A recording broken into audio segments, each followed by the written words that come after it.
forward progress was interrupted by the piercing blurp of one of the officer's sirens and the intense motion of his hand directing me to approach his car. It was at that moment I realized for the first time I was running down the middle of the FDR, a 6-lane expressway that snakes along the east side shoreline of Manhattan. No wonder the officer's first question when I finally splashed to a stop in front of his car was incredulous and unprintable. How can you run down the middle of a New York freeway and not know it? I think the same way you can live your entire life completely oblivious to the grand story of the creator of the universe that is unfolding all around you. The same way you can spend your days making so much of someone as small and transient as you or me, and so little of someone as glorious and eternal as God. That's why this book is not about you and making your story better, but about waking up to the infinitely bigger God story happening all around you and God's invitation to you to join Him in it. It's about looking up to see that there's a story that has been going on long before you arrived on the planet and one that will go on long after you're gone. God is the central character of this story and of this book. He commands center stage in existence, creation, time, life, history, redemption, and eternity. I'm not trying to put you down or imply that you don't matter, nor am I saying that you are absent from the grand story of God. In fact, just the opposite.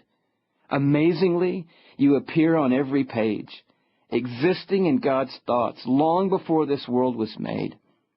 I'm simply stating the obvious, that the story already has a star, and the star is not you or me. And here's why it matters. If we don't get the two stories straight, everything else in our lives will be out of sync. We'll spend our days trying to hijack the story of God, turning it into the story of us. Inverting reality, we'll live every day as though life is all about you and me.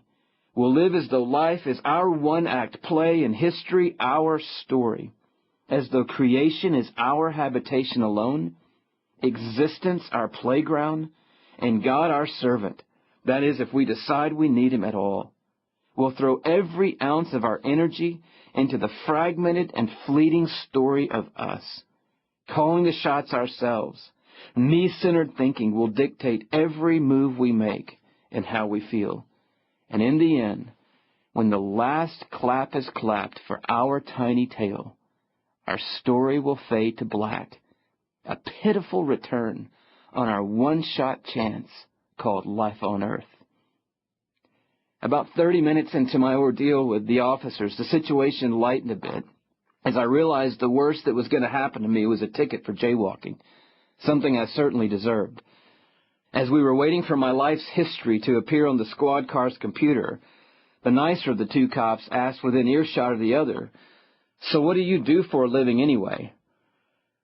Opting for the short answer, I said, "I'm a pastor." 2 sets of eyebrows rose. "A pastor? What kind of pastor are you?" I think he was looking for the name of a denomination, but I replied, "I'm a Christian." "Oh, yeah? Well, what are you doing in New York?" "I'm here to speak to a group of college students tonight out in Queens." "So what are you going to tell them?" For a split second, time stood still. And then I told him, "I'm going to remind them that life is short and our time on earth is really brief. That's why we have to make sure our lives count for the stuff that lasts forever." That's what I want to do in these pages, too. Lead you to a fresh awareness of the 6-lane wide freeway-sized God story that you and I are running down the middle of every day. It's a place that requires a constant choice. We can choose to cling to the starring roles and the little bitty stories of us, or we can exchange our fleeting moment in the spotlight for a supporting role in the eternally beautiful epic that is the story of God. Think of it as trading up. Abandoning the former and embracing the latter will allow our little lives to be filled with the wonder of God as we live for His fame in the unending applause of His name. And joining our small stories to His will give us what we all want most in life anyway, the assurance that our brief moments on earth count for something in a story that never ends. Look up. London. Given the unusual August heat, it's remarkably cool in here. And quiet. At least it was until now. A noisy Italian family has just clambered past me down the aisle, oblivious to the stillness. From where I'm sitting, it looks like Grandma, her favorite, perhaps only son, his wife, and their 3 kids. They all seem instantly impressed, even the daughter, who's now fighting through her outer shell of teen cool to pull the headphones out of her ears. As she looks up, her mouth is wide open, her lips mouthing "wow" in slow motion for no one in particular to hear. A rapid flurry of conversation is being exchanged between them, spearheaded by the dad, whose voice is nearing full volume. Making out the word magnifico, I think he just offered for the family's consideration, "Isn't this place magnificent?" Everyone except the littlest one nods, especially Grams, who seems to be genuinely awestruck by what she sees, and maybe equally moved that she's seeing it with the people she loves most. She looks to be close to 70, a small, roundish woman with a gentle smile and still sparkling eyes. Dad, as you might expect, has the tourist look. Sandals, with dark socks of course, zip-off cargo pants, sunglasses perched atop a closely shaved head, and the can't-leave-home-without-it fanny pack.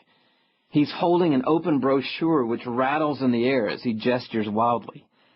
Then there's Mom, all classic Italian glam with her designer jeans, high heels, and hip shades.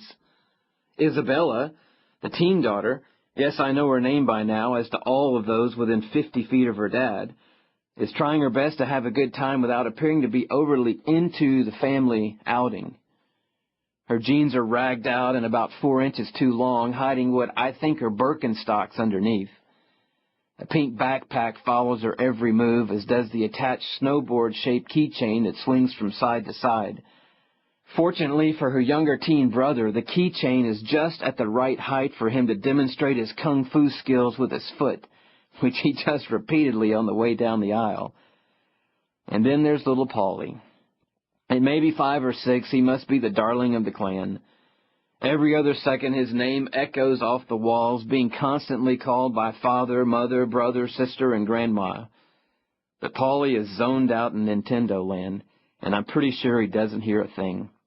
He's simply following along with a child's sixth sense, never taking his eyes off the video images dancing on the screen of the game player that's firmly in his grip. Little does he know, he's in a place that bears his name. Enormous and ancient, St. Paul's Cathedral is one of the world's most amazing structures, completed more than 300 years ago, in an era when the very act of coming to worship caused you to look up in awe and wonder. For an hour or so, a steady stream of reverent and not-so-reverent onlookers have come by, a multitude of faces and cultures, a tour group of about 60, a few dozen school kids with British accents, couples, loners, families like my Italian family. And you know what? They've all been doing exactly the same thing, craning their necks and looking high above. For good reason.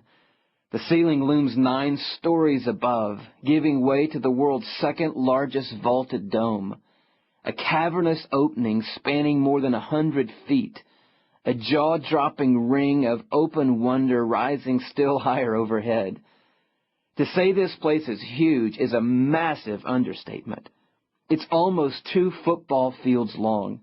The dome alone weighs 65,000 tons, and the cross that adorns its outer shell rises 365 feet above London's Ludgate Hill, the spot of earth that's been home to a church building since 1087.